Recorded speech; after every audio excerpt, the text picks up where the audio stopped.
Once again आप सभी का बहुत स्वागत है हमारे विश्वास के कंसेप्ट मैपिंग सेशन में। तो मैं दिशा कारिया आज आपके सामने लेकर आई हूँ हमारा चैप्टर नंबर 8 जो कि है यहाँ पे कंट्रोलिंग। वैसे तो बहुत ही छोटा सा चैप्टर है, 3 ही क्वेश्चन है इसमें, फीचर्स, इंपॉर्टेंस एंड प्रोसेस। सबसे इंपॉर्टेंट यहाँ पे प्रोसेस ऑफ कंट्रोलिंग है जिसमें 2 इंपॉर्टेंट कंसेप्ट भी पढ़ने हैं, that is critical point method and management by exception. Sample paper में देखा ही होगा कि इसके ऊपर किस हिसाब से case studies and theory type questions आ सकते हैं। ठीक है, तो बिना देरी के इस चैप्टर का रिवीजन यहाँ पे हम शुरू करते हैं।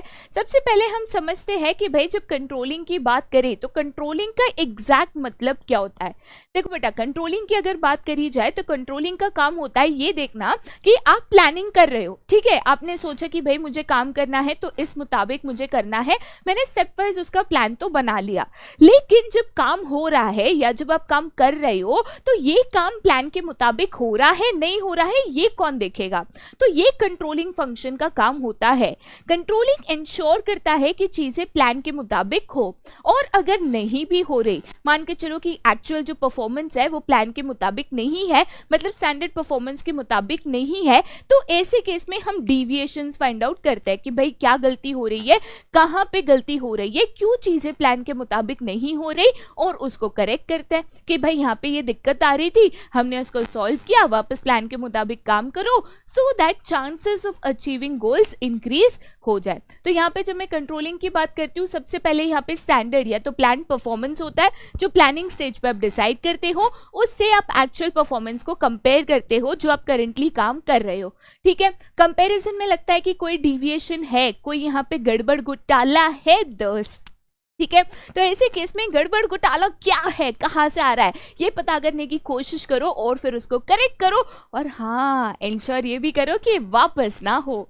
ठीक है, चलिए सबसे पहले ब्रीफ क्वेश्चन ऑफ कंट्रोलिंग पे जाते हैं जो कि है नेचर, या तो आप इसको कह सकते हो फीचर्स ऑफ कंट्रोलिंग। जब भी मैं नेचर या फीचर्स या कैरेक्टरिस्टिक्स ऑफ कंट्रोलिंग कहती हूँ, सबसे पहला पॉइंट है कि कंट्रोलिंग यहाँ पे एक गोल ओरिएंटेड फंक्शन है या तो गोल ओरिएंटेड प्रोसेस है, आप कह सकते हो। कैसे गोल ओरिएंटेड है? देखो बेटा, जैसे मैं आपको ऑलरेडी समझा चुकी हूँ कि कंट्रोलिंग का काम ये है ये देखना कि चीजें प्लान के मुताबिक हो।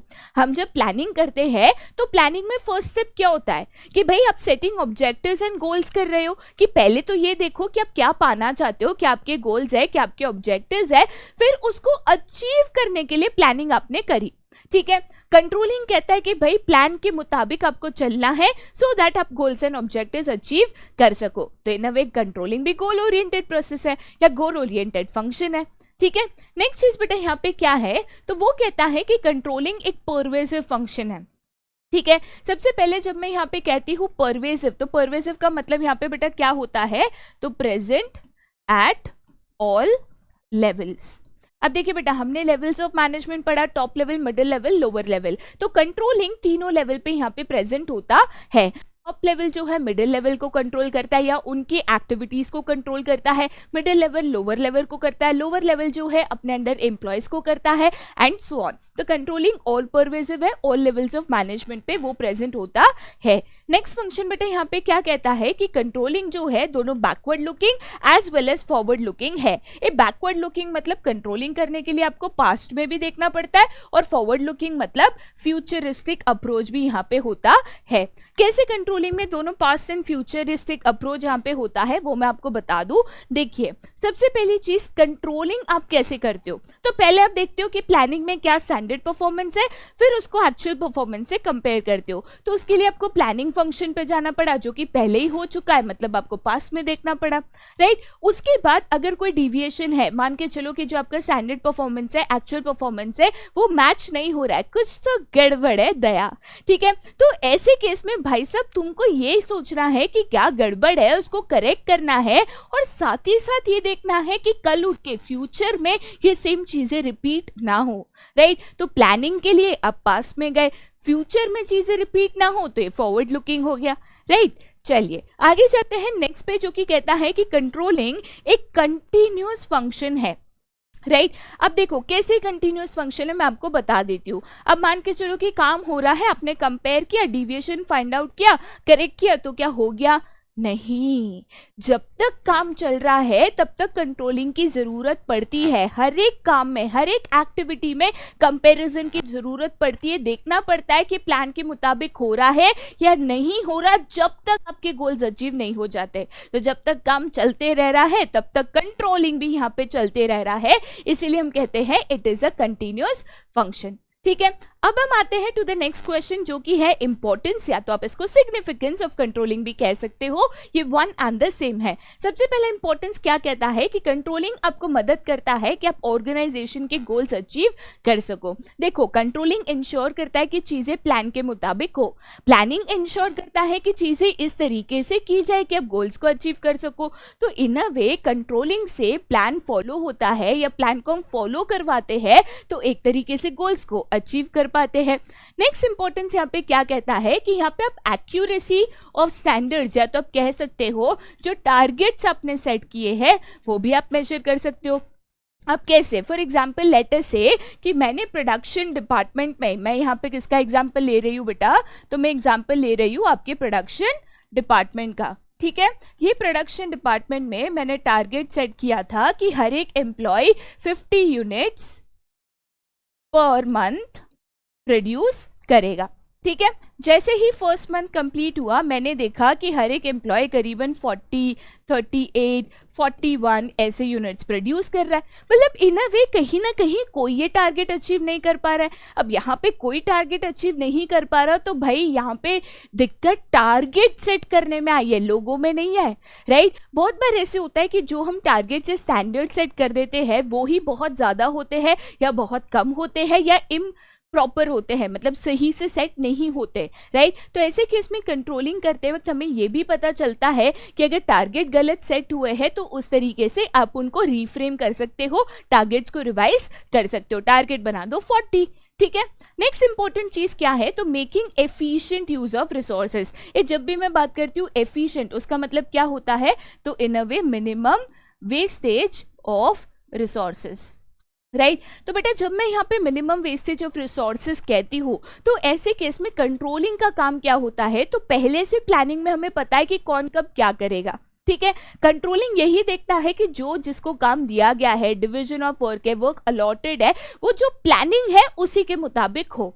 ठीक है, तो प्लानिंग के मुताबिक अगर चीजें कर रहे हो, पहले से पता है कि कौन कब क्या कैसे करेगा, तो ऐसे केस में डुप्लीकेशन ऑफ वर्क होना, कोई किसी और का काम कर ले, इसके चांसेस रिड्यूस हो जाते हैं, जिससे यहाँ पे रिसोर्सेज एफिशिएंटली यूज होते हैं और उसका वेस्टेज नहीं होता। राइट, नेक्स्ट इंपॉर्टेंट यहाँ पे चीज क्या है बेटा, तो इंप्रूविंग एम्प्लॉयज मोटिवेशन। कैसे एम्प्लॉय का मोटिवेशन यहाँ पे इंप्रूव होता है कंट्रोलिंग में, तो देखो बेटा कंट्रोलिंग यहाँ पे टारगेट सेट करता है, बेसिकली स्टैंडर्ड सेट करता है। ठीक है, और हर एम्प्लॉय को पता होता है कि अगर हमें कोई टारगेट या स्टैंडर्ड दिया गया है और अगर हम उसके मुताबिक काम करते हैं तो जाहिर सी बात है वो हमारे परफॉर्मेंस में दिख के आएगी। परफॉर्मेंस में दिख के आएगा तो हो सकता है कि आगे उठ के जब भी प्रमोशन, इंक्रीमेंट ये चीजें हो तो उसमें हमें कंसिडर किया जाए। तो एक तरीके से कंट्रोलिंग से हमारा मोटिवेशन भी इंक्रीज होता है कि भाई हम जैसे जैसे टारगेट्स अचीव करते जाते हैं एक तरीके से हम ये गोल्स को अकम्प्लिश करते जाते हैं। नेक्स्ट इंपॉर्टेंस यहाँ पे क्या है, तो इंश्योर्स ऑर्डर एंड डिसिप्लिन। देखो बेटा ऑर्डर एंड डिसिप्लिन यहाँ पे कैसे कंट्रोलिंग इंश्योर करता है, तो कंट्रोलिंग ये इंश्योर करता है कि लोग प्लान के मुताबिक चले। Right, basically stick to the plan. तो ऐसे केस में कोई कभी भी कुछ भी कर रहा है या काम को साइड में छोड़ के टाइम पास कर रहा है, ऐसा नहीं चलता, क्योंकि सबको स्टैंडर्ड्स दिए गए हैं, टारगेट्स दिए गए हैं, तो हमें चुपचाप डिसिप्लिन के साथ, सिंसियरिटी के साथ उसके मुताबिक काम करना होगा। वरना अगर प्लानिंग के मुताबिक नहीं चल रहे, डिविएशन दिखा, तो भाई पकड़े जाओगे। ठीक है, नेक्स्ट इंपॉर्टेंट चीज बेटा यहाँ पे क्या है, तो it facilitates coordination in action. एक कंट्रोलिंग का काम क्या होता है, तो देखिए प्लानिंग के मुताबिक हम हर एक डिपार्टमेंट को डिफरेंट काम दे देते हैं। ठीक है, तो कंट्रोलिंग इंश्योर करता है कि सारे डिपार्टमेंट से काम जो है कोऑर्डिनेशन के साथ टुवर्ड्स अचीवमेंट ऑफ गोल्स यहाँ पे करें। ऐसा नहीं कि हर एक डिपार्टमेंट अपने मुताबिक चल रहा है, नहीं, सारे डिपार्टमेंट्स को यहाँ पे प्लानिंग के मुताबिक ही चलना होता है। ठीक है, नेक्स्ट क्वेश्चन पे हम जाते हैं, जो एक तरीके से प्लानिंग एंड कंट्रोलिंग के बीच में क्या रिलेशनशिप है ये दिखाता है। क्यों प्लानिंग एंड कंट्रोलिंग के बीच में रिलेशनशिप दिखाया गया है, क्योंकि कहीं ना कहीं ये दोनों फंक्शंस एक दूसरे पे इंटरडिपेंडेंट है। प्लानिंग है, स्टैंडर्ड सेट है, तब आप कंट्रोलिंग कर पा रहे हो। राइट, कंट्रोलिंग कर रहे हो तभी प्लान्स अचीव हो पा रहे हैं। तो एक तरीके से दोनों फंक्शंस इंटरडिपेंडेंट है और इसीलिए इन दोनों फंक्शंस के बीच में एक बेसिक रिलेशनशिप आपको बताई गई है। सबसे पहले अगर दोनों फंक्शन के नेचर और कंसेप्ट की बात करें तो प्लानिंग का मतलब क्या होता है, वो एक फ्यूचरिस्टिक अप्रोच है जहाँ पे what to do, when to do, how to do, who is to do, ये हम देखते हैं। कंट्रोलिंग का काम क्या होता है, तो ये इंश्योर करना कि चीजें प्लान के मुताबिक यहाँ पे हो, हम स्टिक टू द प्लान करें सो दैट हम अपने गोल्स को अचीव कर सके। ठीक है। सेकंड, यहाँ पे रिलेशनशिप क्या कहता है कि प्लानिंग और कंट्रोलिंग दोनों इंटरडिपेंडेंट और इंटरलिंक्ड है, मतलब दोनों एक दूसरे पे निर्भर है। कैसे, तो अगर आपको कंट्रोलिंग करना है तो उसके लिए आपको कंपैरिजन करना है between standard and actual performance. अब स्टैंडर्ड परफॉर्मेंस बेटा कौन देता है, प्लानिंग देता है। तो प्लानिंग करी ही नहीं, स्टैंडर्ड परफॉर्मेंस है ही नहीं, तो क्या आप कंट्रोलिंग कर सकते हो, ना ना ना। ठीक है। साथ ही साथ अगर आपने मान के चलो प्लानिंग करी, आपने स्टैंडर्ड परफॉर्मेंस सेट किया, बट कोई देखने वाला नहीं, कोई कंट्रोल करने वाला नहीं, तो क्या ये प्लान्स अचीव होंगे, नहीं। ठीक है। और इसीलिए दोनों फंक्शन एक दूसरे पे इंटरडिपेंडेंट है, इंटरलिंक्ड है। राइट। नेक्स्ट यहाँ पे पॉइंट क्या कहता है कि दोनों फंक्शन जो है backward as well as forward looking है। राइट, जैसे मैं आपको ऑलरेडी बता चुकी हूँ कि यहाँ पे बैकवर्ड का मतलब क्या होता है, तो पास्ट, और फॉरवर्ड का मतलब क्या होता है, तो एक तरीके से फ्यूचरिस्टिक अप्रोच। ठीक है। अब देखिए प्लानिंग कैसे बैकवर्ड और फॉरवर्ड लुकिंग है। जब भी आप प्लान करते हो ना, जैसे मुझे अगर नेक्स्ट ईयर के लिए प्लान करना है तो पहले मैं ये देखती हूँ कि प्रीवियस ईयर में हमने क्या किया, कैसे किया, क्या मिस्टेक्स की, कैसे उसको करेक्ट किया, सो दैट आगे की प्लानिंग में इन चीज़ों को ध्यान में रखते हुए कर सकूँ। तो प्लानिंग बैकवर्ड लुकिंग है। और प्लानिंग फ्यूचरिस्टिक है, ये तो हम सभी को पता है क्योंकि हम कल के लिए प्लानिंग करते हैं, कोई बीते हुए कल के लिए तो प्लान नहीं करता। राइट। वैसे ही अगर मैं कंट्रोलिंग की बात करूं तो कंट्रोलिंग भी बैकवर्ड और फॉरवर्ड लुकिंग है। कंट्रोलिंग बैकवर्ड लुकिंग क्यों है, क्योंकि यहाँ पे स्टैंडर्ड्स को देखने के लिए हमें बैक टू प्लानिंग जाना पड़ता है। और फॉरवर्ड लुकिंग क्यों है, क्योंकि कंट्रोलिंग ये तो देखता है कि डिविएशंस को करेक्ट करो, साथ ही डिविएशंस हम वापस रिपीट ना करें। ठीक है। नेक्स्ट इंपॉर्टेंट चीज बेटा यहाँ पे क्या है, तो प्लानिंग इज अ पर्सपेक्टिव, या तो आप कह सकते हो प्लानिंग प्रिस्क्रिप्टिव होता है, बेसिकली प्रिस्क्रिप्टिव होना चाहिए। ठीक है। तो प्लानिंग प्रिस्क्रिप्टिव होता है जबकि कंट्रोलिंग इवैल्यूएटिव होता है। ये प्लानिंग प्रिस्क्रिप्टिव क्यों होता है बेटा, देखो प्लानिंग हमेशा पेन पेपर पे एक तरीके से ब्लूप्रिंट होता है कि कल हमें क्या करना है, कैसे करना है, कब करना है। वो एक आपका जो प्लान होता है दिमाग में स्टेप वाइज कि आपको ये करना है, उसको आप एक पेपर पे ऐसे फ्रेम कर देते हो। ठीक है। जबकि अगर कंट्रोलिंग की बात करें तो यहाँ पे ये चेकिंग है कि भाई चीजें प्लान के मुताबिक चल रही है कि नहीं, सब सही चल रहा है कि नहीं, क्या गड़बड़ हो रही है, किधर हो रही है, तो यहाँ पे चेक करना पड़ता है, कंपैरिजन करना पड़ता है, एक्शन लेना पड़ता है। तो ये इवैल्यूएटिव है। ठीक है। जहाँ पे चेक करना पड़ता है कि भाई सब कुछ सही चल रहा है कि नहीं, सब कुछ प्लान के मुताबिक चल रहा है कि नहीं। ठीक है। अब हम आते हैं to the most important question of the chapter, जो कि है the process of controlling. Process है तो भाई स्टेप वाइज जाना मैंडेटरी कंपलसरी है, बट लॉजिकली बहुत इजीली इसको याद रख सकते हो। यहाँ पे मैं कंट्रोलिंग प्रोसेस की बात करूँ तो हमेशा सबसे पहला स्टेप आता है कि यहाँ पे आपको स्टैंडर्ड्स या तो टारगेट्स या तो ऑब्जेक्टिव्स यहाँ पे सेट करने होते हैं। राइट। देखिए बेटा कभी भी अगर स्टैंडर्ड्स नहीं है, अगर टारगेट्स नहीं है, तो आप किससे कंपेयर करोगे, चीजें सही चल रही है नहीं चल रही है कैसे पता चलेगा, जब आपको ये पता होगा कि एक्सपेक्टेड रिजल्ट्स क्या थे ना, कि आपको क्या चाहिए था, तभी तो आप कंपैरिजन करोगे। अब ये जो टारगेट्स होते हैं, कुछ टारगेट्स जो है यहाँ पे क्वांटिटेटिव होते हैं, राइट, एंड कुछ जो टारगेट्स होते हैं वो यहाँ पे क्वालिटेटिव होता है। अब देखिए क्वालिटेटिव टारगेट जो है सेट करना या कंपेयर करना बहुत इजी नहीं होता है। क्वांटिटेटिव तो इजी है कि मैंने बोला कि महीने में 1000 शर्ट्स बनने थे, बने नहीं बने मैंने चेक कर लिया, बट मैंने बोला कि अरे यार शर्ट की ये क्वालिटी बननी थी, तो अब इसमें थोड़ा सा चैलेंज आ जाता है। बट दोनों तरीके के टारगेट सेट करना जरूरी होता है। ऐसे नहीं कि भाई 1000 शर्ट बनने हैं तो जैसे तैसे जो बनना है बना दिया, नहीं, क्वालिटी स्टैंडर्ड्स भी चेक करना यहाँ पे जरूरी होता है, स्पेशली जब आप प्रोडक्ट्स की बात कर रहे हो। ठीक है। एक बार आपने स्टैंडर्ड सेट कर दिया, टारगेट सेट कर दिया, एक्सपेक्टेशन क्लियर कर दिया कि भाई हमको इतना ये चाहिए, इस तरीके का चाहिए, उसके बाद आता है कि आपको जो एक्चुअल परफॉर्मेंस है राइट कौन सी परफॉर्मेंस बेटा, जो एक्चुअल परफॉर्मेंस है उसको यहाँ से स्टैंडर्ड से मैच करनी होती है। जैसे मैंने स्टैंडर्ड सेट कर दिया था कि एक महीने में 1000 शर्ट बनने हैं, बट एक्चुअल में कितने बने, तो पहला महीना हो गया, तो पहले महीने के बाद मैं देख रही हूँ कि भाई पहले महीने में कितने यहाँ पे शर्ट्स बने। लेटेस्ट से मुझे पता चला कि 800 शर्ट्स बने।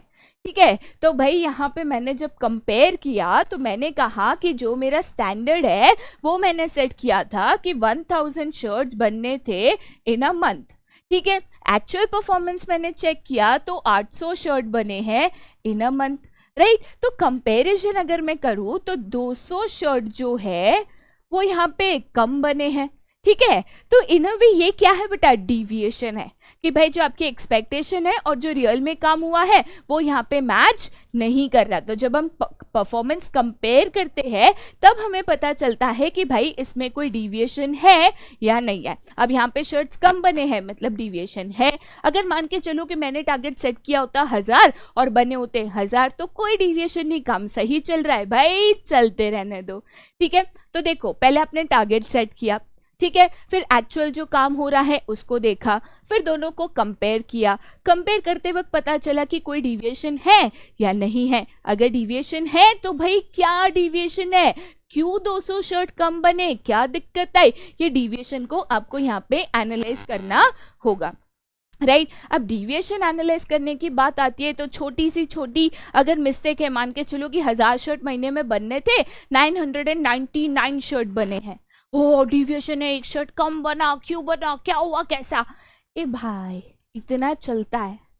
कहने का मतलब क्या है कि हर एक कंपैरिजन में छोटा से छोटा अगर गैप है तो उसको डिविएशन समझ के उसको एनालाइज करके रिपोर्ट जनरेट करने की जरूरत नहीं होती है। तो कौन से डिविएशन को सीरियसली ले, कौन से डिविएशन को एक तरीके से इग्नोर मारे, ये देखने के लिए दो इंपॉर्टेंट कंसेप्ट होते हैं। पहला कंसेप्ट जिसको हम कहते हैं CPI या तो क्रिटिकल पॉइंट कंट्रोल। देखो क्रिटिकल पॉइंट कंट्रोल क्या कहता है कि जो आपके की रिसर्च एरियाज या जो आपके KRAs होते हैं, की एरियाज होते हैं, जहां पे डिविएशन आने से कंपनी को नुकसान हो सकता है, जहां पे डिविएशन आना रिस्की है, जहां पे डिविएशन आने से हो सकता है आप अपने गोल्स को अचीव ना कर सको, वहां पे अगर डिविएशन है तो भाई तुम उसको फुल फोकस से ध्यान दो और उसको सुधारो। बट बाकी एरियाज है जहां पे छोटे मोटे डिविएशन से कोई बड़ी दिक्कत नहीं आ रही, उसमें डिविएशन है तो लेट गो करो। राइट तो पहले ऐसे KRA सिलेक्ट करो, ऐसे की एरिया सिलेक्ट कर लो कि भाई ये एरिया में थोड़ी सी भी गलती मेरे को नहीं चलेगी, यहाँ पे जरा सा भी कुछ हुआ ना तो मुझे यहाँ पे मेजर्स लेने होंगे। राइट उसके बाद जो सेकंड चीज यहाँ पे होती है उसको हम कहते हैं मैनेजमेंट बाय एक्सेप्शन या तो MBE। ठीक है, अब मैनेजमेंट बाय एक्सेप्शन बेटा क्या कहता है कि हर चीज तुम कंट्रोल करने जाओगे ना तो कुछ कंट्रोल नहीं कर पाओगे। राइट तो ऐसे केस पे हमें यहाँ पे डिविएशन लिमिट सेट करनी होती है। राइट बेटा डिविएशन लिमिट कैसे सेट करते हैं, तो आपको एक बेसिक सा यहाँ पे एग्जांपल देती हूँ। मैंने कहा कि मैंने यहाँ पे टारगेट सेट करा था कि मुझे यहाँ पे 1000 शर्ट्स जो है पर मंथ यहाँ पे प्रोड्यूस करने हैं। राइट लेकिन इसमें मैंने एक डिविएशन लिमिट सेट करी। क्या लिमिट थी, तो मैंने कहा कि भाई प्लस और माइनस 10% चलेगा। मतलब अगर मेरे जो शर्ट्स हैं वो 900 to 1100 के रेंज में है, ठीक है, 900 to 1100 के रेंज में है तो ये मेरे को चलेगा, इसमें कोई मेरे को दिक्कत नहीं है।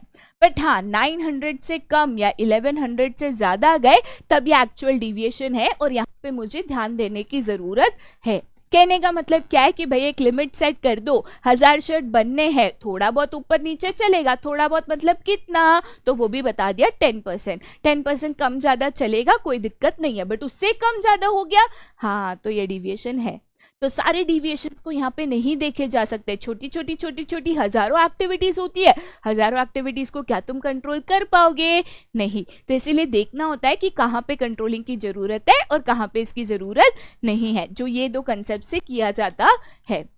राइट चलिए अब यहाँ पे डिविएशन तो आपको पता चल गए, आपको गलती तो यहाँ पे पता चल गई। हो सकता है कि भाई रॉ मटेरियल टाइम से नहीं आ रहा या मशीनरी का मेंटेनेंस नहीं हो रहा तो बार बार खराब हो जा रही है, जिसके कारण यहाँ पे हम 800 शर्ट्स बना नहीं पाए। ठीक है, गलती पता चली तो उसको करेक्ट करो। अगर मशीनरी यहाँ पे मेंटेन नहीं है तो ऐसे केस में मशीनरी को आप मेंटेनेंस करवाओ। अगर रॉ मटेरियल टाइम से नहीं हो रहा है तो उसका एडिशनल स्टॉक करवाओ। करेक्टिव मेजर्स आप लो, ठीक है। जो भी डिविएशंस पता चले हैं, अगर वो की रिसर्च एरियाज में है, अगर वो यहाँ पे आपके लिमिट्स को क्रॉस कर रहे हैं तो यस, उसके करेक्टिव मेजर्स आपको लेने होते हैं, उसको सुधारना होता है। ना ही सुधारना, बट ये भी इंश्योर करना बहुत ज़रूरी होता है कि ये चीज़ें रिपीटेटिवली इन फ्यूचर ना हो। इसीलिए फीडबैक इन कंट्रोलिंग बहुत इंपॉर्टेंट होता है। मोस्ट ऑफ द टाइम्स जो कंट्रोलिंग मैनेजर होता है, जो मैनेजर्स ये डिसीजंस लेते हैं, वो एक फीडबैक रिपोर्ट भी बनाते हैं कि भाई हमें ये दिक्कत आई थी, इसका ये कारण था, इसको हमने ऐसे सॉल्व किया, सो दैट इन फ्यूचर जब भी हम प्लानिंग कंट्रोलिंग करें तो इन रिपोर्ट्स के मुताबिक करें कि भाई लास्ट टाइम क्या क्या दिक्कतें आई थी, उसको ध्यान में रखते हुए इस साल की आप प्लानिंग करो, ठीक है। तो फीडबैक रिपोर्ट भी यहाँ पे बहुत ही ज़्यादा इंपॉर्टेंट होता है, राइट। और इसी के साथ ये जो फटाफट रिवीजन सेशन है वो होता है खत्म। बहुत ही चिंटू क्लास चैप्टर था तो बहुत ही जल्दी यहाँ पे खत्म हो गया। तो स्कोरिंग भी है, बिल्कुल मिस मत करना है। Specially process of controlling very very important question है। दोबारा ऐसे कंसेप्ट मैपिंग सेशंस के साथ जरूर मिलेंगे, बट तब तक के लिए bye, keep studying, keep enjoying.